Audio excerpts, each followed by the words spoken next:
Hello viewers, Flash Motorsport here, and today we're going to jump into the Le Mans sports car event, with the first track being Watkins Glen International Speedway. And with my infinite wisdom, I decided Jaguar D-Type was the car to go for. I get in some practice laps. I've got 30 minutes, I've got loads of time to get some practice in, tune the car, because it is very floppy on the bends, and braking and accelerating, it's just all over the shop. So I decided this is a good opportunity to get the car fine-tuned, get myself fine-tuned to the vehicle as well. But things don't really go to plan. Like I said, I got 30 minutes and it was a steep learning curve the way this car drives. So my qualifying laps weren't too bad. I came overall at the end about 9th, but getting used to the vehicle the way it is, now after I've tuned everything, it's turning so much better in the corners. Not amazing, but not as bad as it once was as well. So as I start my first qualifying lap here, we've got a nice run down the straight. I've loaded the gear in on this so it will get up the speed faster.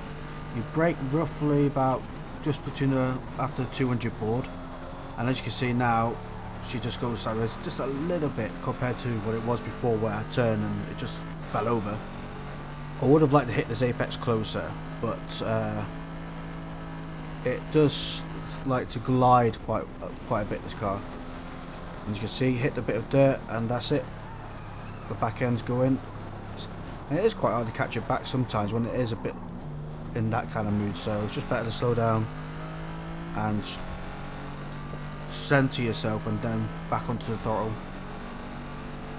Coming up here, I braked at about 200. It might have been a little bit early, but the track limits are quite lenient here, so I could have gone a little bit quicker and then held this apex a little bit better as well. As you can see, I come off and into the slide it off, and that gives me a dirty lap.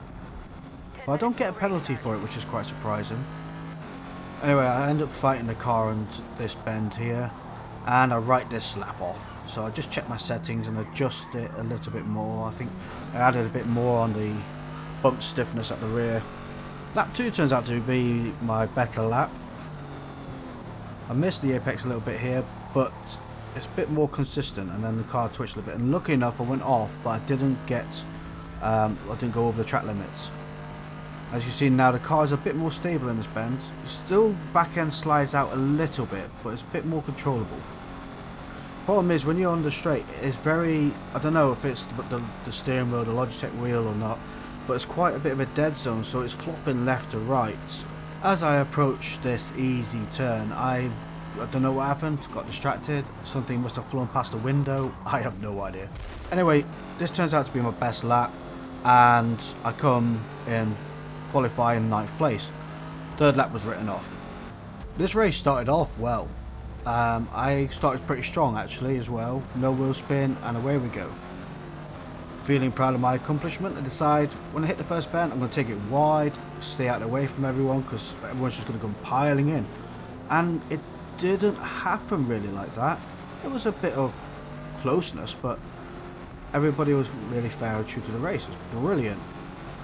Although Looney Lad is sliding about a little bit and I'm catching up to him, I tried to make them move a little bit, but just defends it off just enough, and I clip the back end. Lucky enough, I don't get a penalty for it.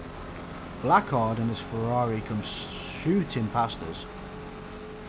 The speed of that thing compared to us.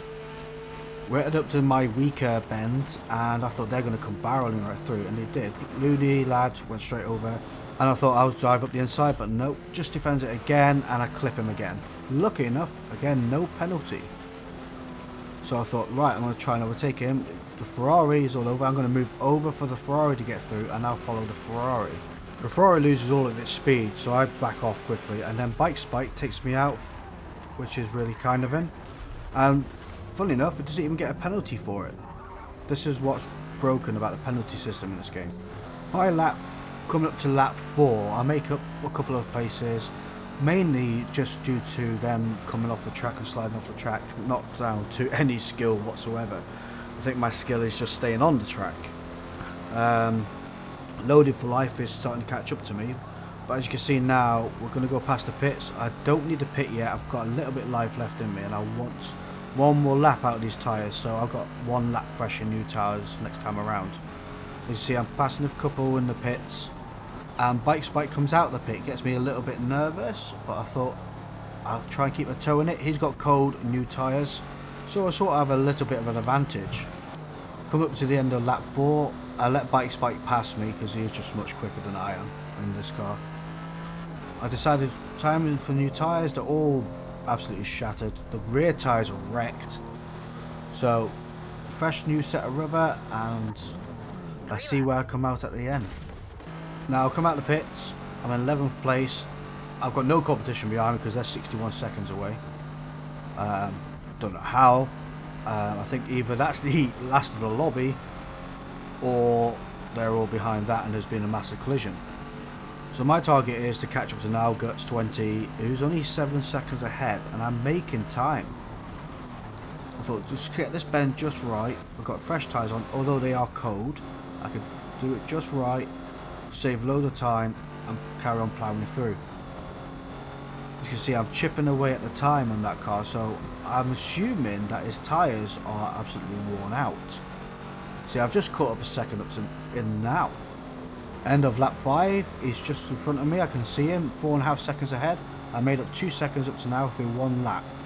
I've got another 2 laps to go, so I'm hoping that I can make those 2 seconds up. Now he's 4 seconds ahead at the end of this road. Now I know this car is quite quick in a straight line. It takes a bit to get there though, but get this apex just right and the back end creeps round. That was just nice, that was. Good of that bend. Got getting better of that bend.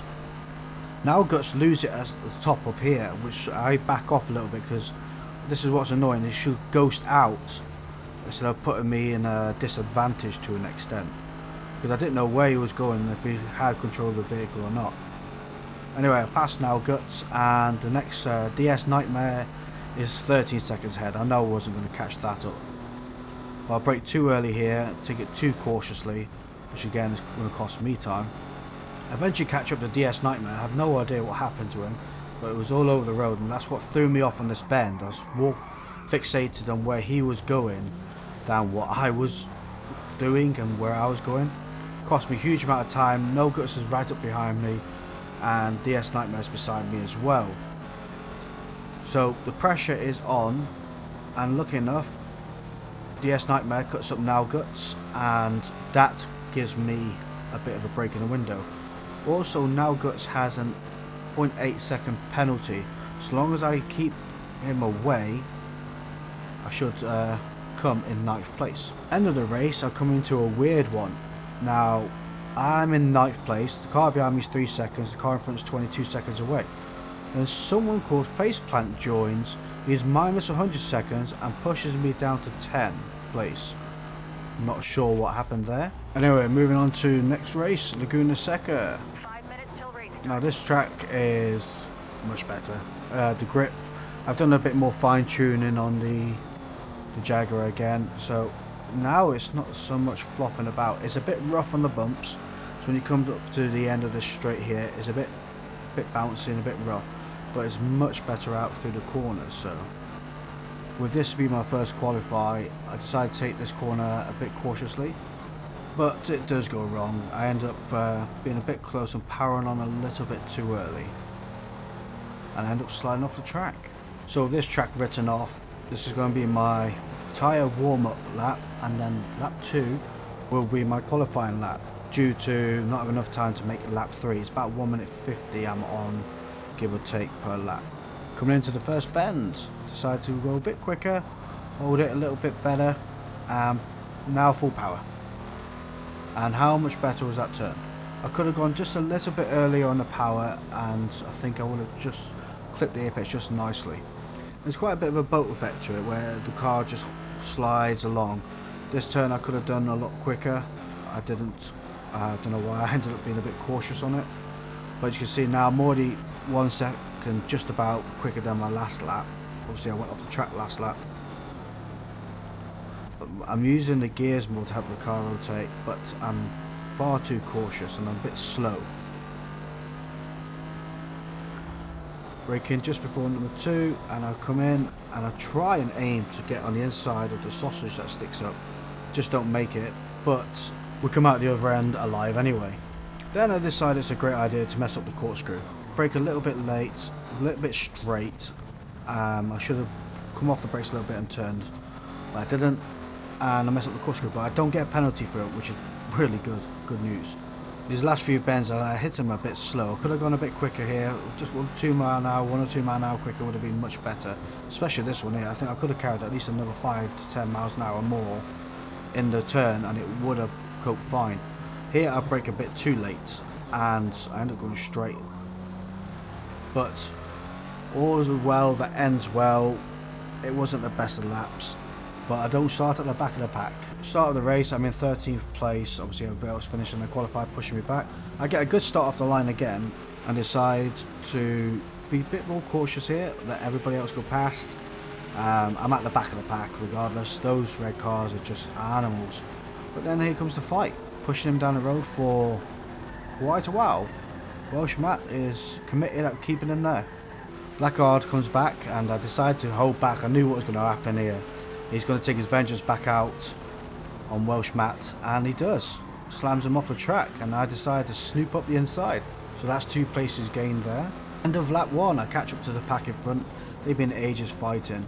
I think I could take the inside line, make a move, but this car is just heavy and doesn't have the acceleration they have. Coming up to the first turn, I was too busy concentrating on what they were doing and ended up sliding off the track myself. I don't get a penalty for it, which is quite lucky.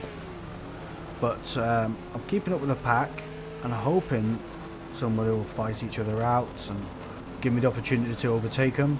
Giraffe Neck is off his pace. It's weird how slow he's being. This next bend here, I go up the inside, he slides right over and I take that spot there. Trying to catch up into the slipstream of the cars in front, because that's the only hope this car's got. I end up taking this bend a bit too slowly. I saw the Ferrari come up behind me there and I thought I was going to just smash him shot off the track.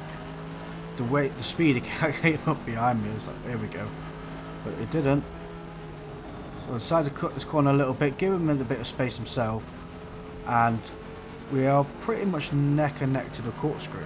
Now I know his car's faster than mine, so I decided to let off a bit earlier and let him take the line, but he doesn't. So I swoop in and he was there. Knocks us both off the track, himself right off the track, and look here, I don't get a penalty or nothing for it, and Blackguard manages to gain 2 places from that.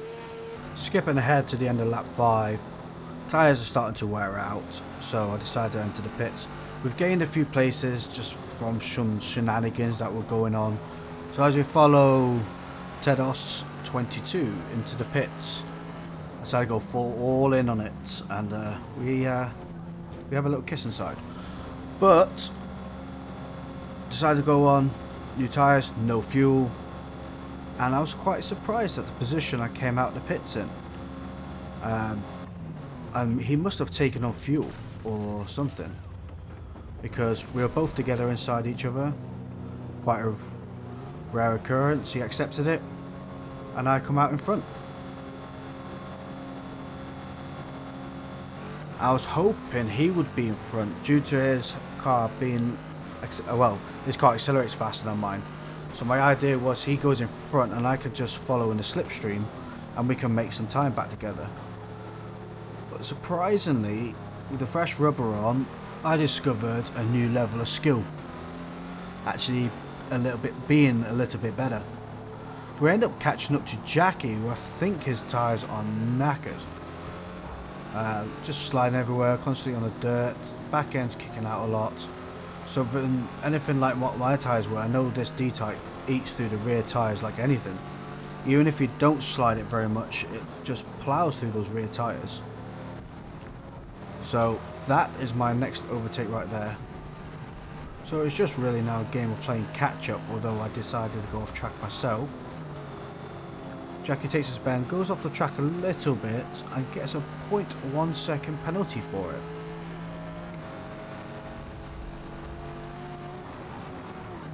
I decided to hold back on the corkscrew. Hopefully they'll go off the track the way the turn is. They do go off track, but not in the way I was hoping. So I end up bunching into the back of Jackie and trying to keep the inside line. But I'm pretty sure now with the condition of that vehicle, Jackie should go into pits, which means then I end up being in 9th place. Jackie does not enter pits, so it's a case of get this turn just right up the inside, power on as early as I can, and it's a race to the end. But that car is just much quicker than me, so I decided to go into the slipstream, hoping staying behind him will push him off the edge here. But it doesn't. I brake a little bit early than expected. Should have done, and I should have been faster through this turn, but I wasn't. So I ended up losing the back end just a little bit. Ted Oss is right up behind me as well now. So I'm just really hoping Jackie makes a mistake or goes to the position that I can overtake them. Coming up to the end of the final lap, Ted Oss is all over me. My tyres are dying of death, and I'm just trying to keep him at bay. We have a bit of a nudge, and coming to this corner a bit quick, so that costs me again another couple of tenths of a second. This final turn, I decided to take the inside line, go straight over. He does the old switcheroo and then slams into the side of me. Gets a penalty from cutting the corner. So all in all, I end up being in 8th place. Moving on to the Le Mans. Practice 8 minutes, it's quite short, so I decided to jump straight into my qualifying lap. At least try and smash one out, so I've got a position somewhere on the grid. I've adjusted the setup, the gearing setup a little bit, so it tops out about 160, 170 miles per hour. Should be more than enough for this car. And seeing that it's the Le Mans track that's also got the two roundabouts down the straight, there's no need to really adjust it any higher than that. I don't think it'll ever reach top end anyway. So as long as I'm at the top end and it's just about at the red line, it's quite about the sweet spot, and you're really pretty much maximising the gear ratio along with the engine.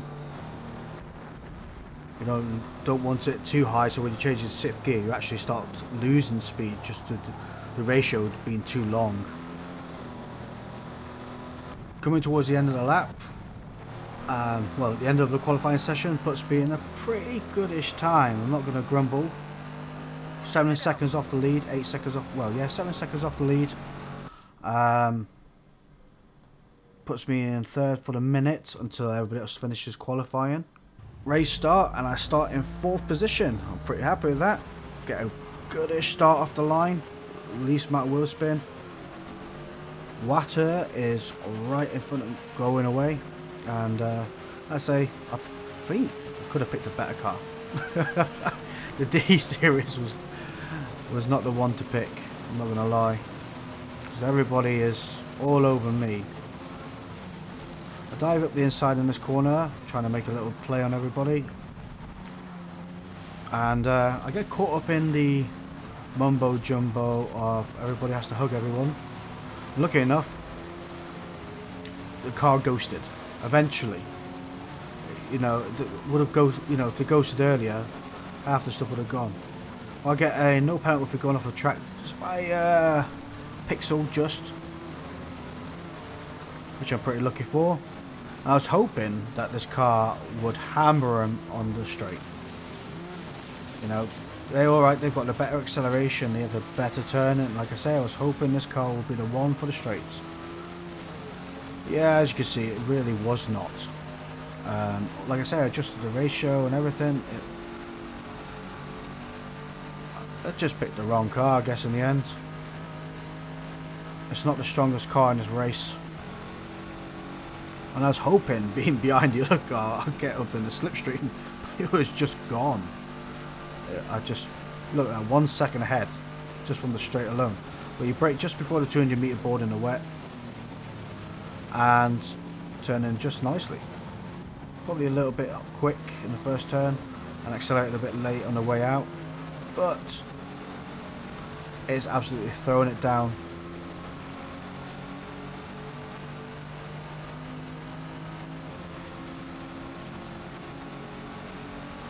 And surprisingly, the car's quite stable on this straight. It's not floating about like it did in our first race on the straights. So all the setup and the tuning really has paid dividends on it. So you got coming up to the last house on the left and the tree start, hit the brakes, and it's a pretty good braking spot to turn in. I came in a bit hot and I thought I was going to get a penalty for going over the line, but I didn't. So I'm not too sure what the track limits are on that. But I caught up to the rest of the pack, you know.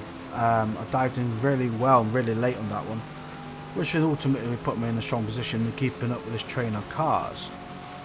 Although the bend coming up, we both brake roughly at the same point, and like I say, his brakes are better than mine, so I end up sliding over a little bit and sliding a little bit too far. I wasn't expecting them to come over as far as they did. That's my own fault. I end up in the sandpack, but I'm not the only one that went off track. There's two there, so I got my foot as hard down on that pedal as I can, and I make 2 spaces up. I don't really lose one. I lose time. I'm 2 seconds behind Dibbler now.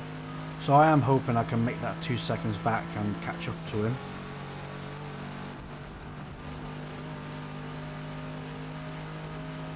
This is a really fast section of the track, and I let off here.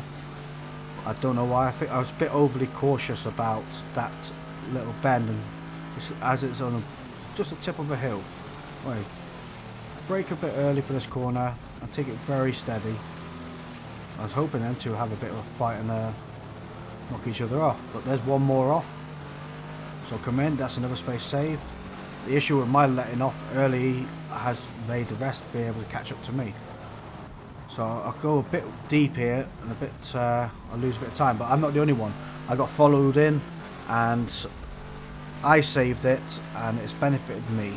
So I've lost time from Dibbler in front. It's cost me another 1.5 seconds, but it's created me another second gap from the cars behind. So more work to do, but I'm in a safer position. Coming up to the end of lap 2 to start my final lap, I managed to get myself a penalty on a just by rubbing over a little bit, and then I decided it would be a good idea to top it up with another penalty. I end up going a bit too deep here, sliding it, tyres are knackered, I go off track and only just hold it, and they gave me a 2.1 second penalty. That was a stinger. Now knowing that no loan behind was 4.5 seconds behind, I had to keep that to be able to make sure that if I did get a penalty I was still in 4th position. Although the tyres are on the last legs, other people have pitted, which is why I've gained a few spots. I chose not to. I thought there's no need really. There's only one more lap to go, and the cost of losing the time from pitting, because it is a long pit stop, to try and get it back over tyres, it's just not worth it. But when Hank got a 7-second penalty in total now behind us, 7.5 seconds. So as long as I don't go back up this way, I should be in the clear. Coming up to the end of the straights, I managed to gain another 1.5 seconds over when Hank, who has actually managed to get himself more of a penalty. It's that near enough 10 seconds of a penalty. I'm taking it very cautiously. These tyres are ruined. As you can see, the rear tyres are even worse than the front ones. So it's flopping about like anything. So I'm being overly cautious in these turns. And you get a warning at the top right saying moderate tyre wear. When Hank has managed to get another 0.2 of a second penalty. There he is, 10 seconds now. So I've got 17 seconds and no worries. All I've got to do is make sure I don't lose the back end of this car, because the tyres the way they are, they're going quite red. And the front tyres on their last legs as well. It's a case of holding your breath and holding your butt. But lucky enough, this section of the track is actually drying out quite well. Some of it's, some of the spots you can hear the tyres scrubbing now. It's quite dry. But I managed to mess up this bend. It's just flopping about a little bit too much. Lose it. But I don't get a penalty for it. And that's, that was a big weight off my mind. It has cost me a few seconds though. Hiki is catching up to me behind 4.2 seconds. So the nerves are on. The issue I have is I mess up here. I cut just too much, which cost me 1.6 seconds. So my total penalty is 4 seconds, 4.1 seconds, which was not enough for the car behind, so I got demoted to 5th place. But I thoroughly enjoyed the race actually. It was quite fun. I'm going to go back and do it again, but I'm going to try it out in the Ferrari 250. Anyway, thanks for watching. I shall see you all next time.